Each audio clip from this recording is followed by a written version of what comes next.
Hello everyone, welcome to Black and White TV. My name is Sean Cooper. I'm Jamila Millette. Thanks so much for joining us. We are here to talk about the gray, the color, all the stuff, everything that's in between black and white. Yes. And black and white. And black and white. Right.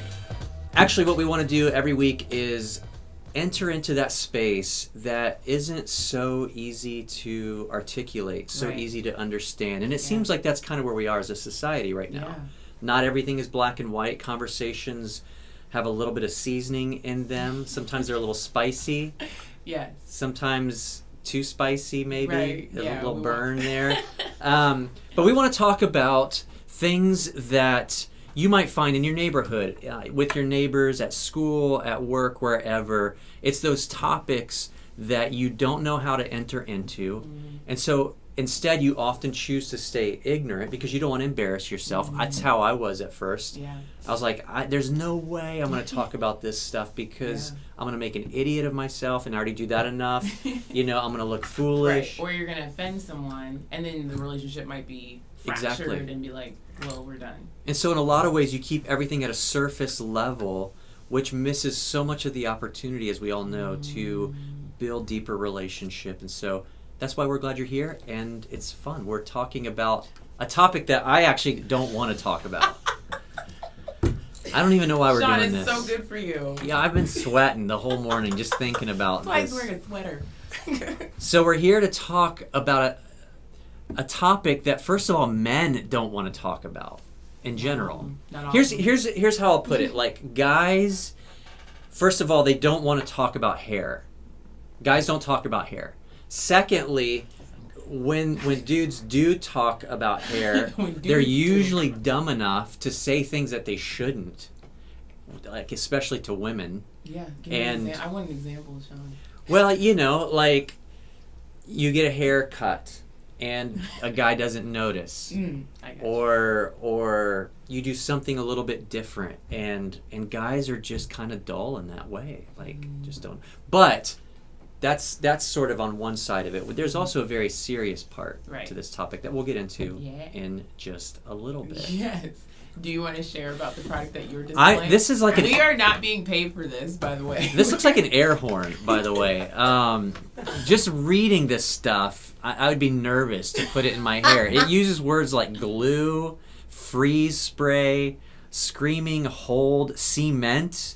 Like, who chooses the words for these things? You really want this to stick. I guess so. I guess. I mean, or you could use it to plaster a wall if you're trying to add an addition to your house. I don't know. What do you have over there?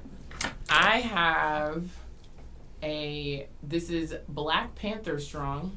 Heyo, okay. Or, right? And this is Diamond Edges 24-hour hold. Braids, edges, locks, and twist controller. And what's the other one? This is Head to Toe Nourishing Hydration 100% extra virgin coconut oil from Shea Moisture. So hair products. These are hair products. Now, I mean, people use coconut oil to cook with as well, right? So you can use it literally head to toe. That's kind of gross. What? To cook with? Put a little in your hair, put a little in the pan. Let's keep our hair product and our food product separate. That's really not. Actually, we do use, a lot of naturals do use a lot of food products for our hair. So like people use, like for like adding protein, you might use an egg and like mayonnaise and. Okay, so you just used a word that guys don't use, naturals. What does that mean? A lot of naturals. Okay, so naturals is actually something that the Black community uses as a phrasing to say that you are not using products to alter your hair. So there's like types of naturals too, right? So there's naturals who don't use color as well, like they're not going to dye their hair as well, and this is just how their hair grows out of their head. That's a natural, right? Someone who has locks, like you would say dreadlocks, that would be considered someone who's natural. Unless they colored it, then some of the natural, more militant naturals might be like, you are not natural anymore. But if you are using processed, like perms, relaxers, that kind of thing, then you would not be considered natural. Gotcha.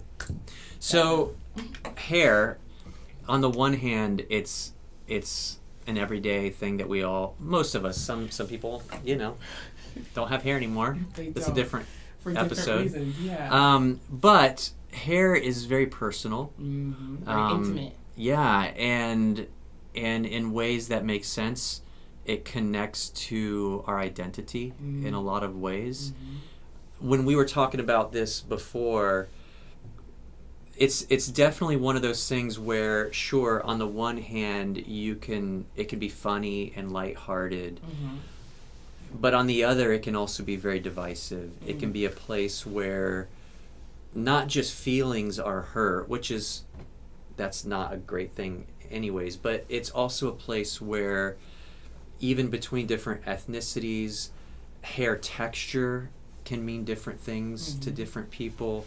Right. What was it like growing up? You've talked about just, like playground, just being around, growing up, people wanting to touch hair. Like, we talked about how that's more in my adult life. I didn't have that as a kid. So you've had that more in your adult. Yes, which sounds weird, right? Like, people just want to come up and touch your hair. Adults want to touch my hair. White adults want to touch my hair. But yeah, as a kid, so again, grew up in North New Jersey, in the suburbs, and it was like, again, well, I'll back up even a little bit more. So my mom she was one of 3 girls, 1 boy, and of all her sisters, she was the only one blessed with a daughter, right? And of all her sisters, she was the only one who could not do hair, which means like she can't braid. She don't know what to do with my hair, and that was it. So it was like I could get my hair professionally done, which I did every 2 weeks, but in between, it looked like I didn't have someone to do it. And so just like imagine a fro, a huge fro, and trying to put the fro in a ponytail but not cute. And so that's a lot of what would happen if a neighbor didn't do my hair or someone else didn't do my hair. So I was looking a little crazy, especially according to my friends. So my black friends would be like, Jay, when are you going to get a relaxer? And we're like 10 years old and younger that this was happening. And they were constantly like, oh my gosh, like when Okay, talk about relaxer. What does that mean? All right, yeah. So relaxer is this product, this combination of chemicals that for black people, it will have our hair go from kinky to more of a straight texture. For white folk, it tends to make your hair curly. Yeah, because see, when I was in high school, the in thing at the time were mullets and permed mullets. Wow. Yeah. Can you say more, Sean? No, I said too much already. So, Sean, did you have a business in the front and a party in the back? Listen, everyone did. Sean, I need you to confess right now. Yes, I did. My senior picture, which we can post at some other time, is... Wait, did you have the perm mullet or the regular people? Both. All the way, of course. I cannot imagine. But listen, what's even worse, I'm just going to go ahead and put it out there, is... I'm dead. Is like, my senior picture, you had to... It was like a fake tuxedo that all the seniors wear. I don't know if that... I don't know how we put a tuxedo on, but like, we're all wearing bow ties. Is that a thing still? Like, seniors kind of all wear their... Sometimes? I don't know. So that's how it was for us. And my hair, like, if you couldn't see the mullet... If you could just block that out, my hair was like it was like combed like super banker, like professional. Okay. So it was like just interesting choice of words. Banker hair with party mullet, in the back. It was business in the front, party in the back. Yeah. Yeah. So yeah, a little bit different high school experience. So just so you know, there is taboo about calling that what you just said, professional hair, right? Because typically in our culture, professional hair just means white, like legit.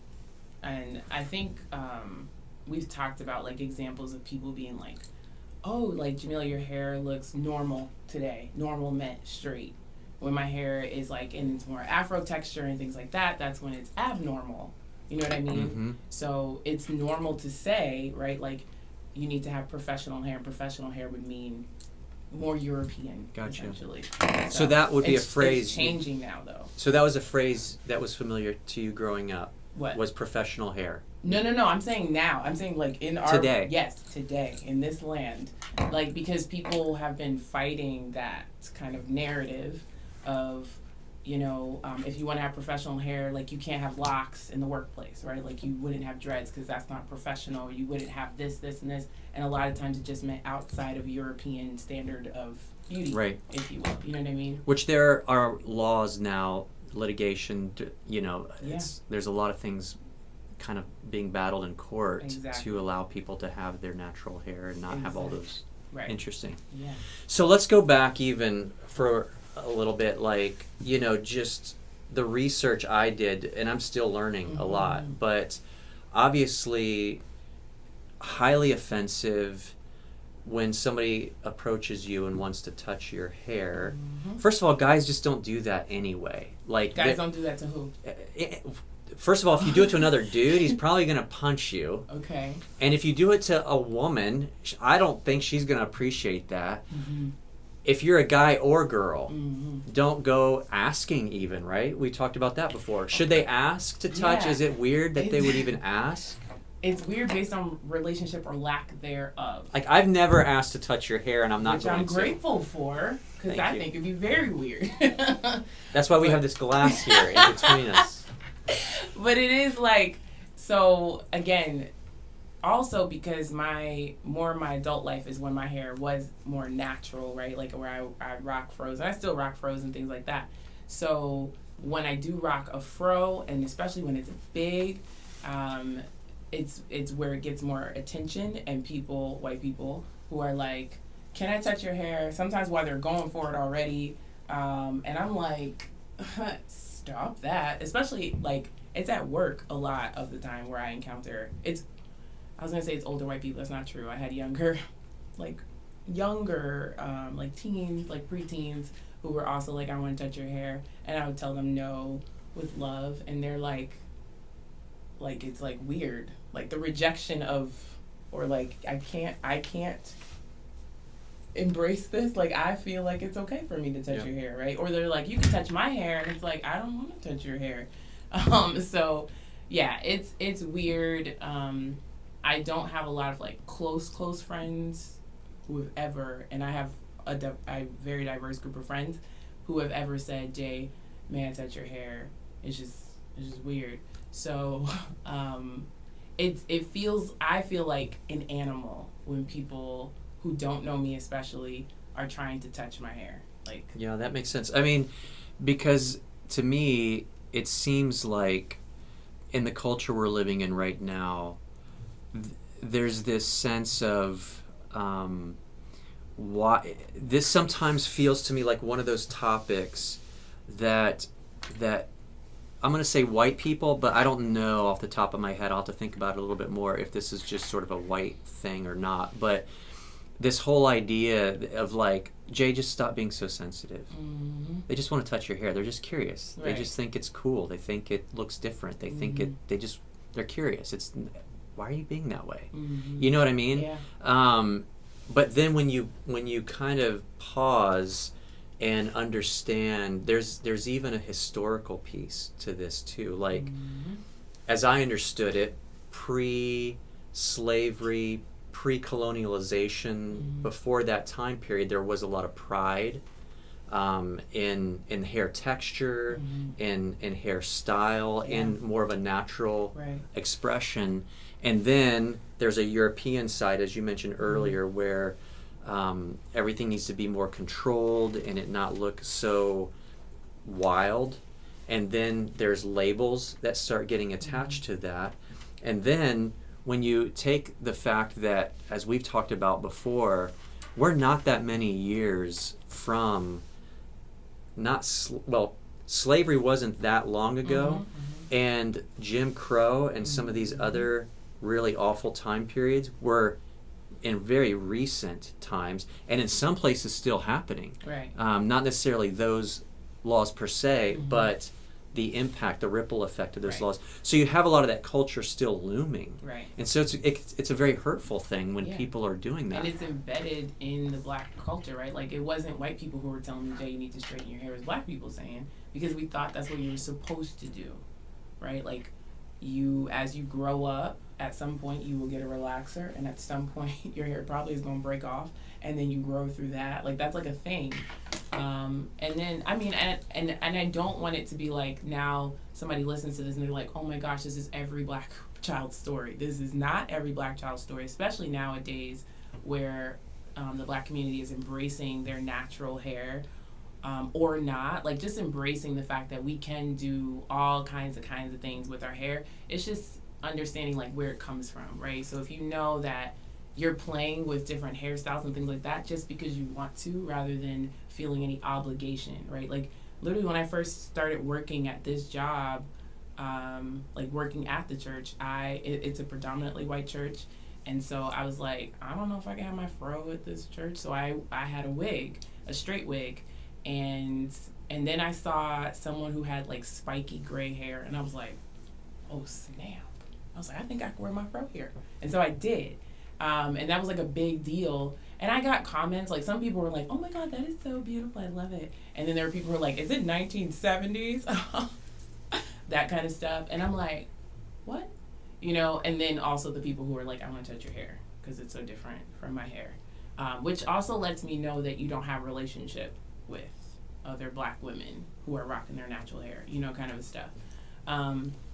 It's just, it's just a weird something. And again, also, not to be like, oh, black women don't like you touching their hair. There are some black women who are like totally cool with it. And they're like, yes, go touch away. It's fine. Again, it's just more of like, where is it coming from? Is there dignity? Is there respect in this? And I do find there are several people who are doing it very disrespectfully. Comments about my hair can be very disrespectful too. So like, I think we've talked about this before, but one example was I was wearing my hair straight, and there was a older white male who was like, oh my gosh, Jamila, he's like, I really like your hair like that. I don't like when you wear it all big, and I don't like that. And I was like, I mean, number A, like, who asked you? And the other part is like, it's a comp assault, right? You gave me a compliment and an insult at the same time, right? So it's like, you could have just stopped at, I like your hair, period, right? Like, you're not, it was like unnecessary roughness kind of thing. And then 2 steps later, white woman who's like, oh my gosh, Jamila, your hair looks so normal today.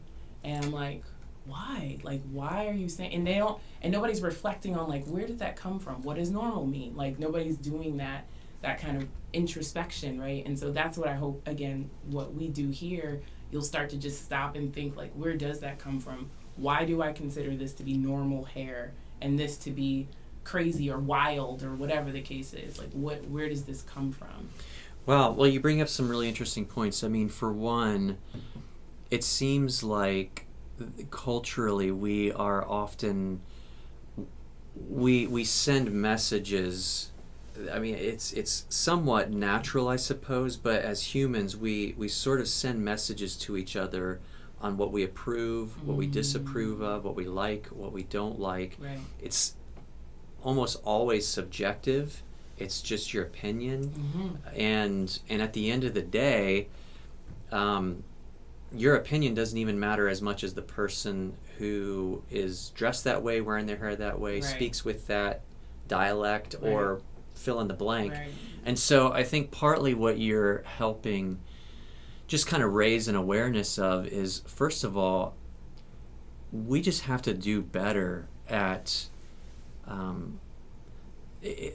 backing off the microaggressions, so to speak, of just try this week only complimenting. Mm-hmm. And don't add the second piece right. of, okay, I'm going to tell them first that I like it this way, right. but I'm not going to leave it there. I'm going to also kind of just slide it right. in.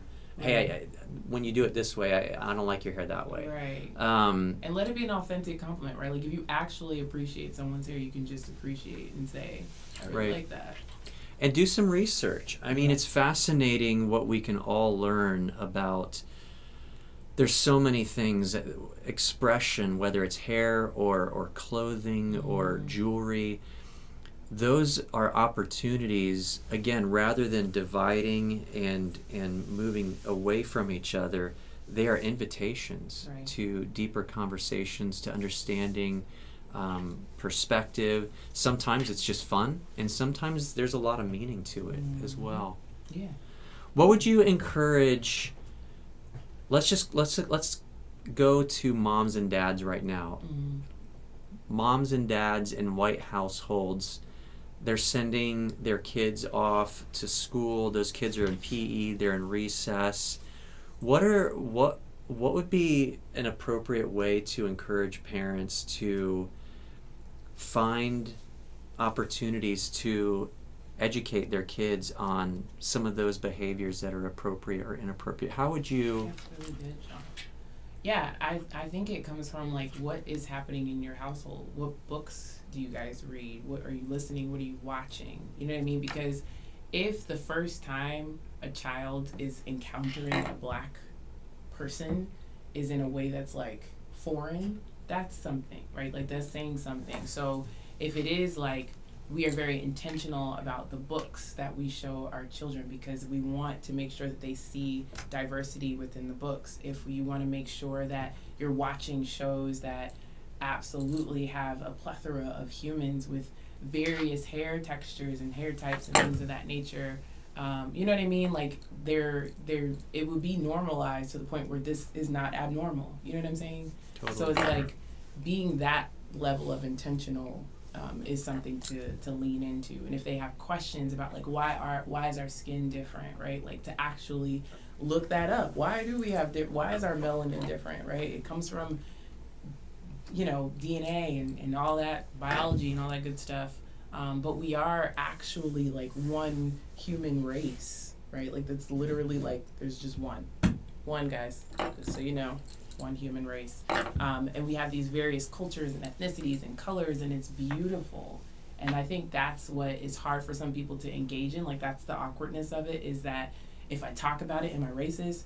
If I don't talk about it, am I racist? Like, it's like, just lean into the fact that, like, you just don't know stuff and there's something to find out, something to discover.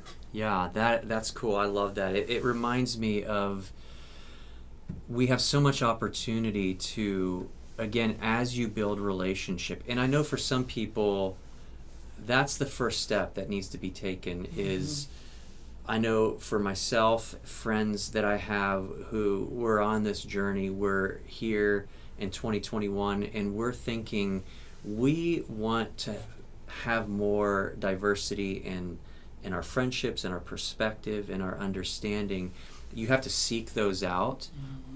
It seems like often whites are living in their white culture, Latinos are living in their Latino culture, blacks with the blacks.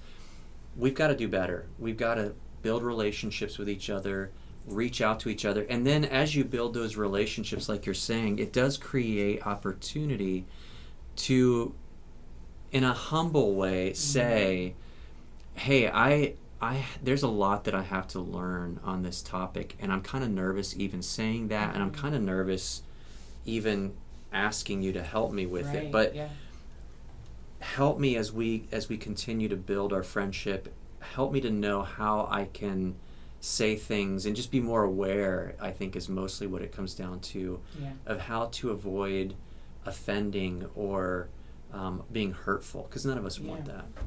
Again, like, coming in a place of curiosity and like a fun way to engage is just like, this is gonna be weird, but, you know, like, that kind of thing. Or, can I ask you this? Is that weird to even ask you that? Like, and it might be, and it might not be, you know what I mean? But if you don't say anything, you just stay in this place and space of, like, I don't know, there's like a void to that, I think. Absolutely. You know, it's very fear-based, right? And if you're trying to actually have a relationship with someone, you can't lead with fear.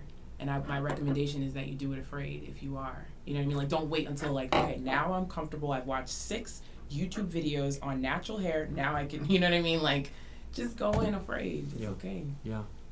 Well, that's awesome. I know a big part of what we want to do on Black and White TV is create brave, safe spaces. And so That's what we want all of us to be about. Pursue that this week. Yeah, let's pursue that this week. So thank you again for joining us on Black and White TV, and we just recommend that you continue the conversation with us. See you next time. Bye.